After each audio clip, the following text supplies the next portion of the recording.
آخ من قربونت برم دارای زندگی آخ. بریم؟ آره عزیزم ما که آماده ایم. باشه زود باش. اگه قرار خب اینجوری بریم که حال اونا رو هم بد میکنیم، چی شده با تو قیافه ای؟ هیچی، به دختر گلت برس. صبر کن ببینم، تو الان داری ببین حسودی میکنی؟ نه خیر، کی گفته؟ میبینی این دسته گل توه.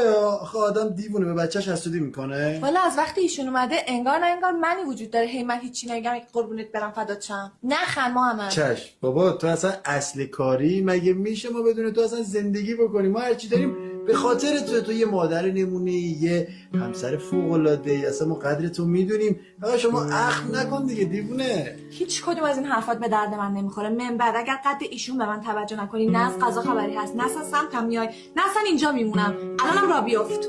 اخلاقم هم همینه. من یه بچه ندارم که باید بینشون فرق نذارم. میبینی اینا دسته گل تو همشا. باشه ببخشید خب